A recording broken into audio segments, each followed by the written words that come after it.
সকলকে ইম্মানুয়েল।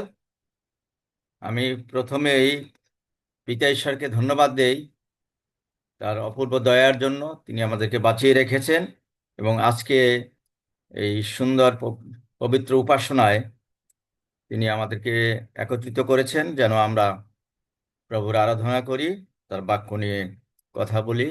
তাই ধন্যবাদ দেই যারা এই যে এই এভরিডে প্রেয়ার গ্রুপের পক্ষ থেকে আমাকে দায়িত্ব দিয়েছেন, তাদেরকেও ধন্যবাদ জানাই। যারা এই এভরিডে প্রেয়ার গ্রুপের পরিচালনা পর্ষদে রয়েছেন তাদেরকেও আমি ধন্যবাদ দেই। আর আমার পরিচয় আপনারা সবাই জানেন, আমাকে চেনেন। আমার নাম আইভান সমদ্দার, আর আমার স্ত্রী রিক্তা সমদ্দার। আমাদের দুটি মেয়ে বাইরে পড়াশোনা করে।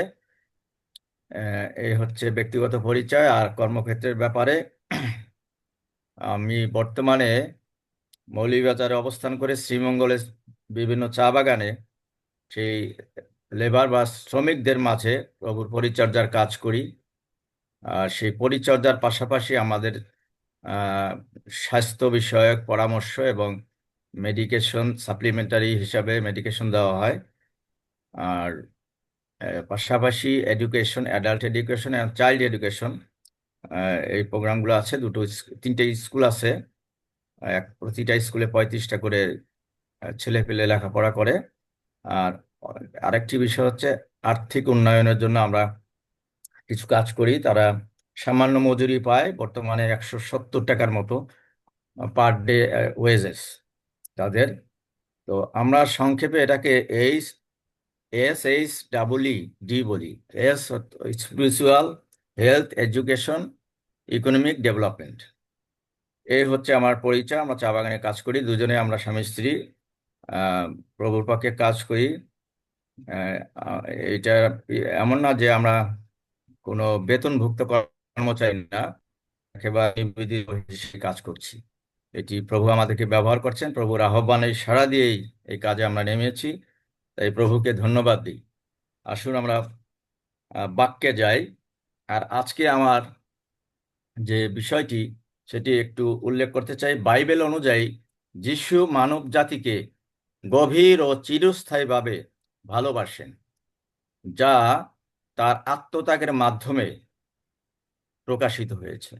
বাইবেলের যখন 3 অধ্যায়ে 16 পদে বলে যে ঈশ্বর মানুষকে এত ভালোবেসেছেন যে তিনি তার একমাত্র পুত্রকে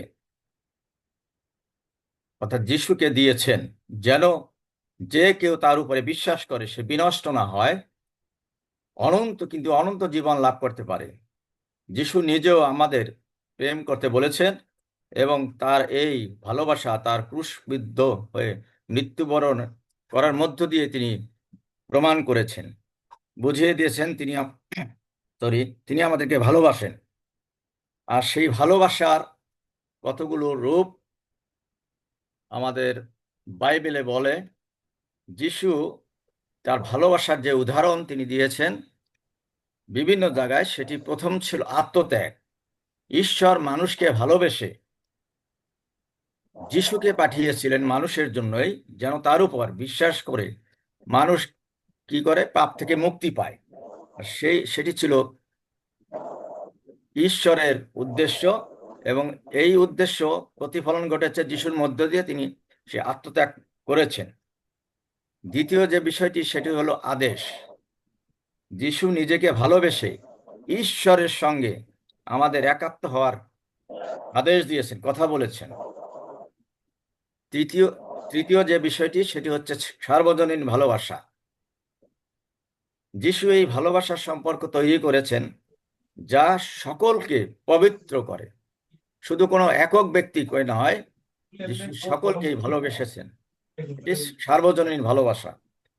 যারা খ্রিস্ট বিশ্বাসী আমরা জানি আমরা সকল মানব জাতিকেই ভালোবাসি। আর সেটি হচ্ছে আমাদের প্রভু শিখিয়েছেন যারা আমরা সকল মানুষকেই, সকল সৃষ্টিকেই ভালোবাসি। আর সেই ভালোবাসার কতগুলো তার তাৎপর্য রয়েছে। আর তা হলো অনন্ত জীবন। তার একটি হলো অনন্ত জীবন। যিশুকে অর্থাৎ যিশুতে বিশ্বাস করলে অনন্ত জীবন লাভ করা যায়। দ্বিতীয় যে বিষয়টি সেটি হলো পাপ থেকে মুক্তি পাওয়া যায়।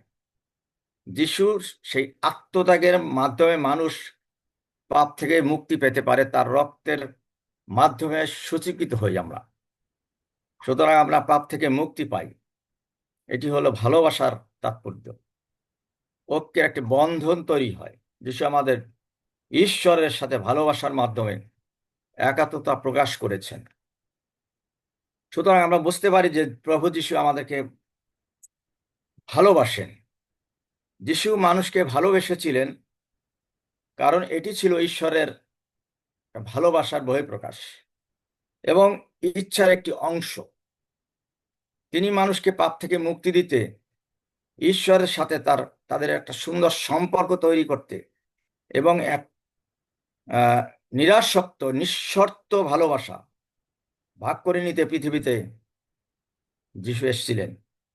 তার এই ভালোবাসা ছিল করুণাময়। আমাদের জন্য করুণা ছিল কারণ আমরা পাপী, তাই তিনি করুণা করেছেন।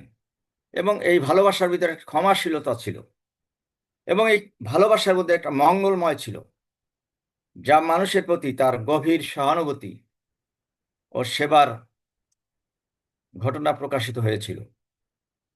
আমরা দেখি যিশু যখন কাজ করেছেন, আর তখন তিনি সেই গল্পের ভিতর দিয়ে মানুষকে বোঝানোর চেষ্টা করেছেন, যেটিকে প্যারাবল বলা বলা হয়। অর্থাৎ আমি এই বাইবেল থেকে সেই ঘটনাগুলোকে একটু চেষ্টা করেছি বের করার জন্য, যে যিশু আমরা জানি যিশু অনেক আশ্চর্য কাজ করেছেন। সুসমাচারে যেগুলো লেখা আছে তার বাইরেও কিন্তু অনেক আশ্চর্য কাজ রয়েছে। শুধুমাত্র সুসমাচারে 37টি ঘটনা রয়েছে সেই আশ্চর্য কাজের ঘটনা। প্রভু যিশু যে আশ্চর্য কাজ করেছেন 3টি সুসমাচারে মিলে 37টি ঘটনার কথা পাওয়া যায়, কিন্তু তিনি যে উপমা ব্যবহার করেছেন সেটি হলো 39টি। অর্থাৎ প্রভু যিশু তার আশ্চর্য কাজের চেয়ে উপমা ব্যবহার করেছেন বেশি, এই অর্থে যে যিশু যে কাজগুলো করতে চান যেন সেখানের মানুষ সঠিকভাবে বুঝতে পারে, সেই জন্য তিনি সেই সময়ের ঘটনাবলীর গল্পের আকারে অনেক সময় তিনি চেষ্টা করেছেন সেগুলো মানুষকে বোঝানোর জন্য, যে যিশু কতখানি নিঃশর্তভাবে মানুষকে ভালোবাসেন। আর সেই ভালোবাসার চিহ্নস্বরূপ যিশুকে যখন সেই শত্রুরা ক্রুশে দেওয়া হয়, আর আমরা জানি সকলে যে ক্রুশারোপিত হয়েছিল যিশু আমাদের জন্য, আর সেটি ছিল ক্যাপিটাল একটি পানিশমেন্ট। আর সেই সময় সেই পানিশমেন্ট ছিল যারা বড় ধরনের অপরাধ করত তখন তাদেরকে ক্রুশে দেওয়া হতো।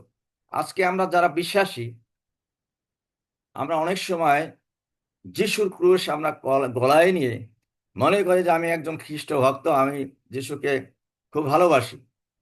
কিন্তু আমার প্রশ্ন হচ্ছে, সেই সময় ক্যাপিটাল পানিশমেন্ট ছিল ক্রুশ। সুতরাং যিশুর পাশে আরো 2টি ক্রুশ ছিল, অর্থাৎ 3টি ক্রুশ ছিল। আমরা যদিও জানি এর আগে বা পরে আরো অসংখ্য মানুষকে সেই হতে হয়েছিল, সেই পানিশমেন্ট তাদেরকে ভোগ করতে হয়েছিল, শাস্তি ভোগ করতে হয়েছিল ক্রুশীয় মৃত্যুর মধ্য দিয়ে। আর যিশুকে সেভাবে সে কঠিন মৃত্যু বরণ করতে হয়েছিল এবং ডানে বায়ে 2জন দস্যু ছিল যাদেরকে সেই ক্যাপিটাল পানিশমেন্ট হিসাবে দেওয়া হয়েছিল। এখন আমার প্রশ্ন হচ্ছে যে আমি কোন ক্রুশটি বহন করছি, কোন ভালোবাসার ক্রুশটি বহন করছি? সেই দস্যুদের ক্রুশটি বহন করছি নাকি যিশুর ক্রুশটি বহন করছি? আমরা অনেক সময় অনেক জায়গায় দেখি বা নিজেও ফিল করি যে আমি ক্রুশ বহন করছি, আমি খ্রিস্টান, আমি দাবি করি বা আমি পরিচয় দিতে চাই যে আমি খ্রিস্টান, কিন্তু খ্রিস্টের ভালোবাসা যেখানে না থাকে সেই ক্রুশ পরেই আপনি কিন্তু খ্রিস্টান হিসাবে পরিচয় দিতে পারেন না, কারণ সেখানে 2টি দস্যুর ক্রুশও ছিল। আপনি কি দস্যুর ক্রুশটি বহন করছেন? আপনি যখনই যিশু থেকে বিচ্যুত হয়ে যাবেন, মনে রাখবেন আপনি সেই দস্যুর ক্রুশ বহন করছেন, আপনি যিশুর ক্রুশ বহন করছেন না। কারণ লূক 9 অধ্যায় 23 পদে পরিষ্কার ভাবে যিশু বললেন, কেউ যদি আমার পশ্চাৎ আসিতে ইচ্ছা করে তবে সে আপনাকে অস্বীকার করুক, প্রতিদিন আপন ক্রুশ তুলিয়া লউক। এবং আমার পশ্চাৎগামী আইসু। প্রত্যেকটা দিন নিজের ক্রুশ বহন করতে বলছে, আপন ক্রুশ, নিজের ক্রুশ বহন করার জন্য বলছেন। এখানে অনেক সময় আমরা সেই ক্রুশের কথা বলি। ক্রুশ এমন একটা জিনিস, আপনি কোন ক্রুশটি ব্যবহার করছেন, সেই দস্যুর ক্রুশ না প্রভু যীশু খ্রিস্টের ক্রুশ? আপনি যদি প্রভু যীশু খ্রিস্টকে ভালোবাসেন, আপনি যদি তার কথা মানেন, আপনি যদি বাইবেলের কথা মানেন, আপনি যদি নিয়ম মতো চলেন, তাহলে আপনি প্রভু যীশুর ক্রুশ বহন করছেন। আপনি যখনই নিজেকে নিয়ে ভাববেন, জগৎ নিয়ে ভাববেন, মন্দতা নিয়ে ভাববেন, তখন আপনি সেই যিশুর দুদিকে দুই দস্যুর ক্রুশকে আপনি বহন করছেন। আর সেই ক্রুশ সম্পর্কে বাইবেল কি বলে আমরা একটু দেখি। ক্রুশ খ্রিস্টানদের একটি ধর্মীয় প্রতীক হিসাবে অত্যন্ত গুরুত্বপূর্ণ, এটা আমরা জানি।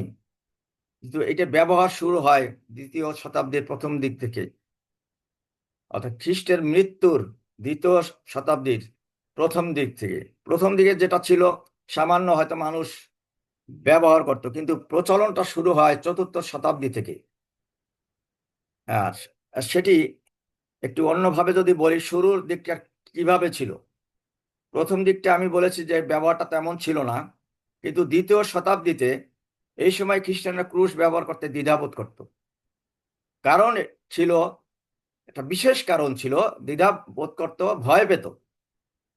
যিশুর মৃত্যুর একটি দুঃখজনক ঘটনা, যিশুর মৃত্যু ছিল একটি দুঃখজনক ঘটনা এবং ভয়াবহ এই প্রতীকের চিহ্ন।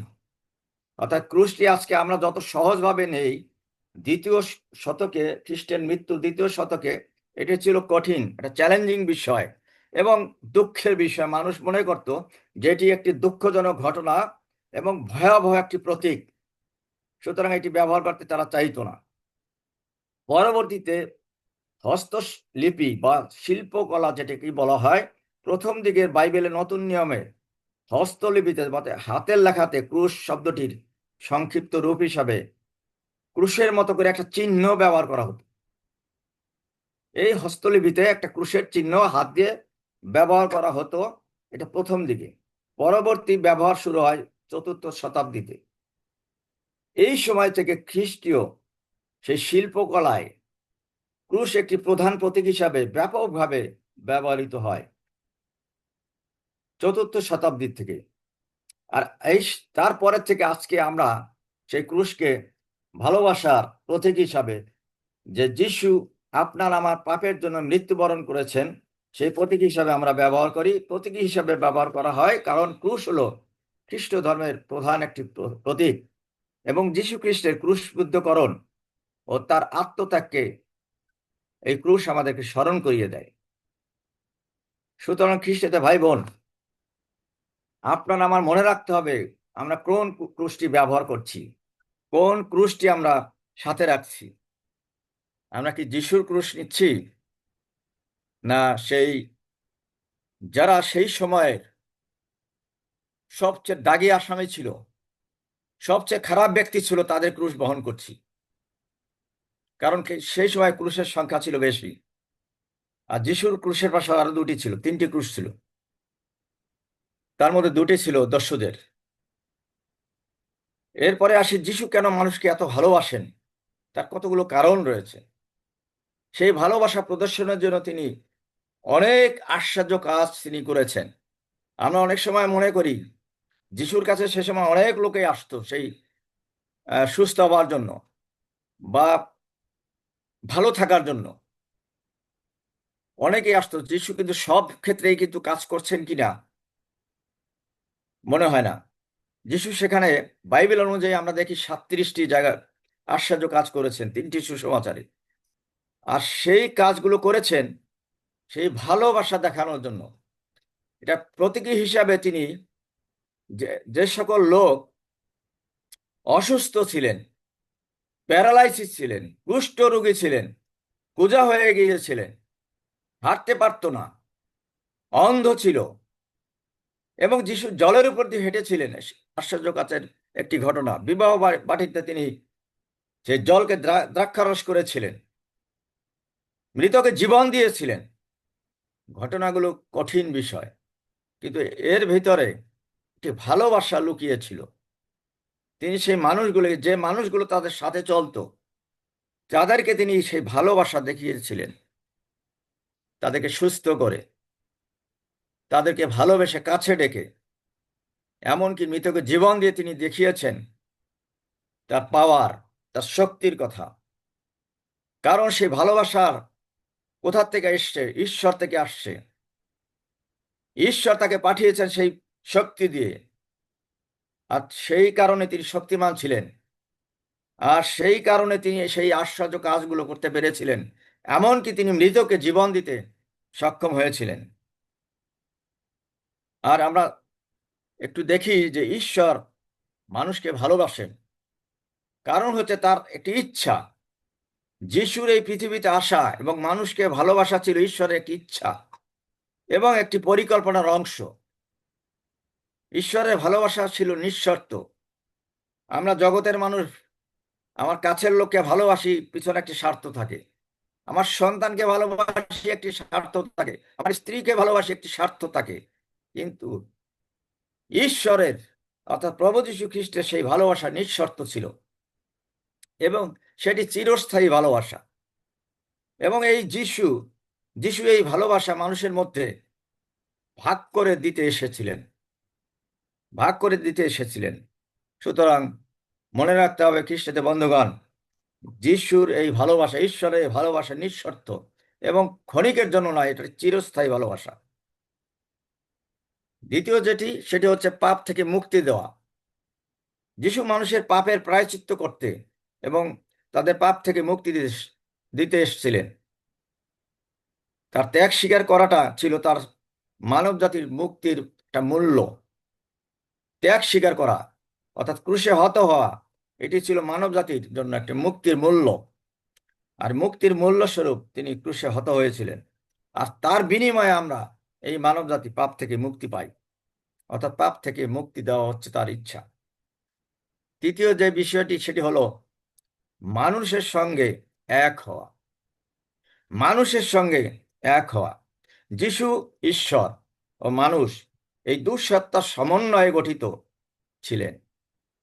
যিশু ঈশ্বর এবং মানুষ, এই দুই সত্তার সমন্বয়ে গঠিত ছিল, যা তাকে মানুষের সাথে একাত্মতা পোষণ করতে সাহায্য করেছেন এবং তাদের স্বভাব, যে মানুষের স্বভাবে চলতে সাহায্য করেছেন। এবং আমাদের কাছে সহজ হয়েছে যিশুকে লালন করতে, যিশুকে ধারণ করতে।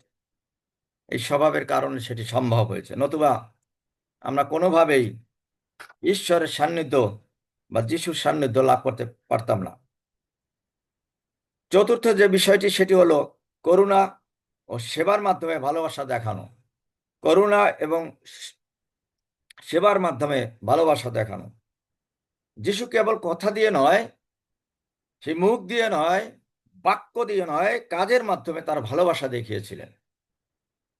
কাজের মাধ্যমে, অর্থাৎ অনেক আশ্চর্য কাজ করেছেন, অনেক মানুষের কাছে গিয়েছেন, এমনকি তিনি লোকদেরকে খাবারের ব্যবস্থাও করেছিলেন। শুনতে শুনতে দিন শেষ হয়ে গেছে, তাদের জন্য খাবারের জন্য শিষ্যদেরকে আদেশ দিয়েছিলেন, তোমরা তাদের জন্য খাবারের ব্যবস্থা করো। আর সেখানেও তিনি আশ্চর্য কাজ সাধন করেছিলেন। এটি হচ্ছে ভালোবাসার প্রকাশ। শিষ্যদের সেই ধুলো মাখা পা ধুয়ে দিয়েছিলেন। ধুলো মাখা পা, সাধারণ পা না। এখন মানুষ, সভ্য জগতের মানুষ জুতা পরে আসে, স্যান্ডেল পরে আসে। সেই সময় কত মানুষ, সেই শিশুদের কি অবস্থা ছিল মনে করুন।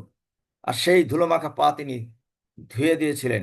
এটি ছিল তার গভীর ভালোবাসার একটি অংশ এবং সেবার একটি চরম নিদর্শন, চরম উদাহরণ তিনি সৃষ্টি করে দিয়েছেন। পরের যে বিষয়টি, সেটি হলো সৃষ্টিকর্তার সাথে মানুষের পরিচয় ঘটানো, অর্থাৎ ঈশ্বরের সাথে মানুষের সম্পর্ক তৈরি এবং পরিচয় ঘটানো। যিশু কোনো ধর্ম স্থাপন করতে আসেননি। আমরা খ্রিস্টান বলি, দাবি করি, এটি আমাদের দাবি, কারণ যিশুকে খ্রিস্ট বলা হতো, সেই জন্য এটি আমাদের দাবি। কিন্তু খ্রিস্ট কখনোই কোনো ধর্ম স্থাপন করতে আসেননি, বরং মানুষকে সৃষ্টিকর্তা সেই ঈশ্বরের সাথে পরিচয় করিয়ে দিতে এসেছিলেন এবং তার সাথে মিলন ঘটাতে এসেছিলেন। তিনি তিনি কিন্তু কোনো ধর্মের পরিচয় দেননি। তিনি ঈশ্বরের সাথে একটা সুসম্পর্ক, তার সাথে একটা ভালোবাসার বন্ধন তৈরি করার জন্য সেটি তিনি দেখিয়েছিলেন। ঈশ্বরের সাথে মানুষের একটা পরিচয় ঘটানো তার উদ্দেশ্য ছিল। পরবর্তী শেষ যে বিষয়টি, সেটি হলো নিঃশর্ত ভালোবাসা। তার ভালোবাসা ছিল নিঃশর্ত, আমি আগেও বলেছি, এবং অর্জিত, যা কোনো ব্যক্তি স্বাভাবিকভাবে পেতে পারে না। কোনো ব্যক্তি আমার ভালো কাজ দ্বারা আমরা সেই ভালোবাসা পেতে পারি না। ঈশ্বরের অনুগ্রহ যখন আপনার উপরে আসবে তখনই আপনি সেটি পেতে পারেন। ঈশ্বরের অনুগ্রহ, প্রভু যীশু খ্রিস্টের সেই অনুগ্রহ, তিনি মানুষকে ভালোবেসেছিলেন এবং এই ভালোবাসার মাধ্যমে তাদের জীবনকে মঙ্গলময় করতে চেয়েছিলেন। শুধু ভালোবাসা নয়, মানুষকে মঙ্গলময় করতে চেয়েছিলেন, যেন মানুষের মঙ্গল হয়। এই খ্রিস্টের সাথে সান্নিধ্যে থাকার মধ্য দিয়ে, ঈশ্বরের সান্নিধ্যে থাকার মধ্য দিয়ে মানুষের মঙ্গল হয়। প্রিয় বন্ধুগণ, বাইবেলে বহু জায়গায় খ্রিস্টের কথা, সেই ভালোবাসার কথা বলা আছে। খ্রিস্ট আপনাদেরকে আমাকে ভালোবাসেন। আমরা কোন ক্রুশটি বহন করতে চাই? খ্রিস্টের ক্রুশ যদি বহন করি, তাহলে খ্রিস্টের আদেশ পালন করুন। খ্রিস্ট আপনাকে ভালোবাসেন, আমাকে ভালোবাসেন, কোনো ধর্মের ব্যক্তিকে নয়, প্রত্যেকটি মানুষকে তিনি ভালোবাসেন। কারণ প্রত্যেকটি বস্তু, প্রত্যেকটি মানুষ, পৃথিবীর সকল কিছু ঈশ্বরের নিজের হাতে তৈরি।